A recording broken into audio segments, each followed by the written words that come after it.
I gotta tell you guys, I was not expecting Titans to go in this direction.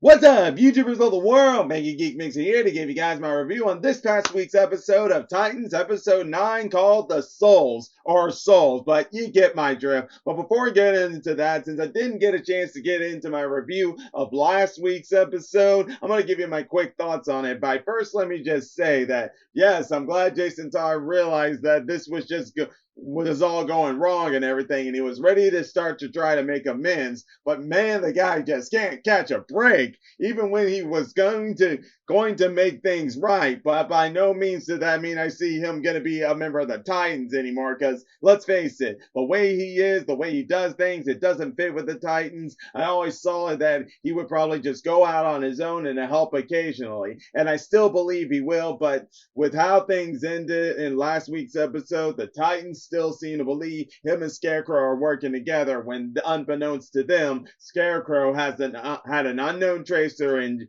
had a tracer on Jason somehow, and Jason didn't know about it, and it was set up so well that the Titans believe these two are working together. And not only that, Tim Drake made his move in last week's episode by following his comic origins, by visiting Grayson and revealing he knows Bruce's Batman, and that he's Nightwing and stuff. The only difference is Grayson was denying it, and unlike in the comics, I believe, he didn't deny it, since the kid already figured them all out. He just let it be. Whereas in this one, he's denying it all. But either way, Tim Drake wants to be Robin, but no, Nightwing's not having it. But Tim Drake's not listening, and that's what led him into following Jason to where he was going to meet up with Grayson, and where he ran into Scarecrow. That bam, he shot him. And yeah, like everyone else, I was in denial that he was not dead. There was no way he was dead. And by golly, I was right on that. But before we get more into that, let me just say this whole thing with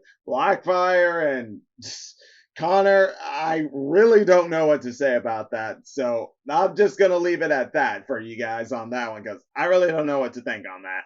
But now, having said all that, let's move on in, guys, and let's be straight here when I say in this week's episode that this time we were showing of how Tim Drake comes back to life, as we see him journeying inside the other place that leads to the next life. And that's where he meets up with Donna Troy and Hank Hall, of all people.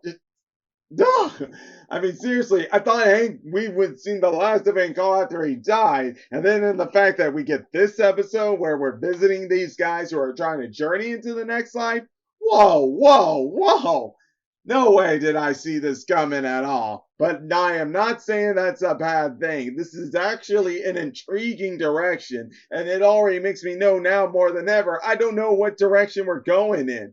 Last week's episode, Scarecrow's in the desperate situation, and he's on the run, and he's looking to do things in a more drastic way that you just don't know what's going to happen. But luckily, we'll get that answer come next week. But still, Tim Drake wakes up, doesn't quite remember everything, and he's just freaking out and stuff. He finding himself on a train that's taking him to the next life, but since he's not ready and he's all confused, he wants to get out of that train. And who does he run into but none other than Donna Troy, who tries to help him convince to go back to that train, until they run into the fact that if they are leaving that train, they're going to be attacked by ghouls, who, if you get captured by them, you going straight down. And I mean literally to the down world. Oh, but luckily though, they ran into an old friend of Donna Troy's, that being Hank himself. Golly, guys, I did not expect any of this. It was so much at once. My head couldn't wrap around it. I was just like, come on, what am I looking at here? What's going on here? But must I say, it was still great to see Hank and Donna have some moments together, because I remember in season 1, they didn't really have that many moments together. They kind of did, but kind of didn't. And to see the dynamics between these two is just funny, especially in the part where, first off, when Hank's telling them how things work in this other life and this other dimension that leads to the other leads to the next life and how he was getting in touch with his spiritual side. Donna Troy was just like, "What? Are you fucking kidding me?" Pardon my language, guys, but I can't say I blame her for that and stuff. I mean, we know Hank, and it's kind of hard to believe on that. But hey, when you die and you've realized you're in the next dimension that's supposed to take you to the next life, things can happen to you. A lot of things can happen. You find yourself wanting to try some new things here. And well, that's what it does here. Because like Hank said, in this part of the world, if you really focus on something you really want, and you will get it. And that's how Hank was able to get it when he had some weapons earlier to help him take out those ghouls, especially when they were in what seemed to be a bar where he and Donna Troy were talking to each other about how they die and how they felt after dying and stuff. And it's here we get things from Donna Troy and saying how, like, she wasn't proud of the way she died. She died in a carnival. And I can't help but think that's the writer's way of making up for how they ended things in last season, because that didn't really go so well with most fans. Me, with Donna Troy's sacrifice, I had mixed feelings on that, because yeah, it just felt so weird for her to die like that, and yet she died like how Titans do, saving lives and everything. That's why part of me was mixing up saying okay, but other part of me was saying no, this just don't feel right. That's why I'm glad that in a way, I guess the writers are trying to make amends for that, and that's why maybe they bring Donna Troy back to life. I mean, sure, that was probably always the long game plan, but I'm glad they inserted that in here and stuff, and in the fact on how, like, at first she was okay with moving on, but thanks to Tim Drake, who finally got his memory back and let Hank and Donna know that he knows everything about them and all the other Titans, and in the fact that he wants to go back because he wants to make up. He messed up. He said he wanted to be Robin, then he screwed up as he was doing his detective work. He came across Scarecrow and he froze up. He felt like a coward and he wants to make it right. He wants another chance to do better and stuff. And he made up his mind. His mind was clear. And that was pretty much what made Donna Troy realize that if she can't stop him, she's got to let this kid go. And this is where Hank helps them in getting to what is called a bridge, another bridge. A bridge that leads back to the real world. Funny how to find it, they had to find an upside down tree, which they did. It was a lot easier to find, surprisingly, but considering how they were trying to make this one episode, I guess it makes sense they went down that direction. But even still though, the part where they had to fight off many of those ghouls as they were trying to make it to the other side of that bridge, it led into some funny moments of Donna Troy and Hank imagining what they really wanted, a weapon or so to stop those guys. For Donna Troy, first she thought of those drinks, of those soda drinks that she loved so much that she and Garth used to have. Aqualad. Oh, that was hilarious. But I think the hilarious one for me was Hank, where at first he ended up having Robin symbol throwing daggers on him. And I'm just like laughing like crazy. Oh my God, that was hilarious. And he was saying, there's no way I was thinking about Grayson. And no, you weren't. You were thinking about Jason there, man, because you're still pissed with him and stuff. And yet you just don't know what's going on in that real world. And yet maybe it's for the better, because unlike Tim and Donna, he ended up staying behind. But that turned out to be a good thing. And I'll get to that here in a minute.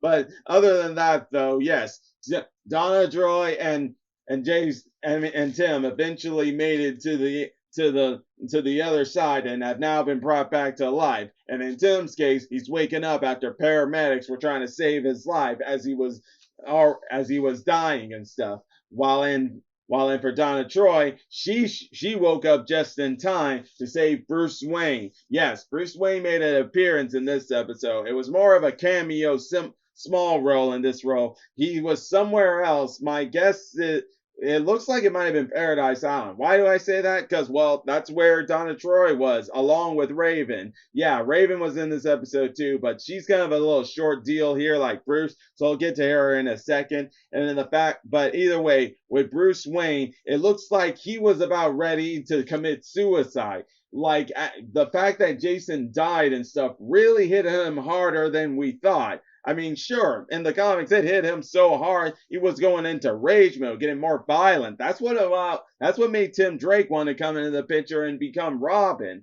to begin with. Well, not Robin to begin with, but wanted to make Batman be more balanced with who he was before.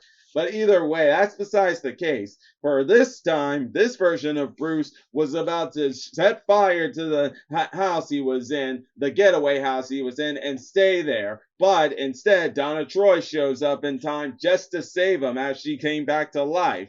And now my guess is she's going to go over to see the Titans and hear that she knows about what's going on. And this is where they're going to go into that hunting spot with Jason. And all I just say is I hope they can realize that Jason was set up, but who knows? Because it really seems like they're trying to push it to where Jason goes out on his own so they can make a solo series of Red Hood and the Outlaws or something like that. We'll just have to wait and see on that end. And as for Hank, it was ended up good that he stayed, because who does he run into in that other world? None other than his brother, Don. His brother, Don, that died so long ago.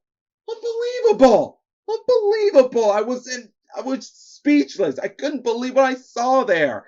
And it turns out that this is where Hank was meant to be. He's reunited with his brother, and with all those schools out there doing all that murder and stuff, Don says they could use some Hawk and Dove, or in his case, Dove and Hawk. But hey, it was great to see that those two actors perform their characters again, because I don't deny that the brotherly relationship they showed in season 1 was really great, and I was really like, I wish we could have seen more of it somehow. But unfortunately we didn't. But here in season 2, it might have been minor, but we got it again. Love those guys' chemistry. Beautiful. Now ask for Raven. What was she doing in this episode? Attempting constantly to bring Donna Troy back and also being trained by the Amazons. But she was kind of getting into that mode that Jason was in season 2. Frustrated with all his training and no results and stuff. But in the end, she came to realize that all her times to attempt to bring Donna Troy back and stuff, it's just not working. That she eventually decided it was time to leave and go back to the Titans. Well, that was before she realized and heard something and went to Donna Troy's room and finds it's gone. So, where does this all lead from now? I don't know. All I know is it's got me very interested, because we still got the whole thing with Jason and Todd already being felt like he set them up, when in reality it doesn't look that way. But Scarecrow's set things up so well that it's looking like that I don't think the Titans will be able to forgive him or be able to believe him and stuff. So this is no doubt will lead to him eventually moving on to doing his own thing. And who knows, maybe with some time, able to mend some fences, at least with Grayson. I don't know about the rest of the Titans.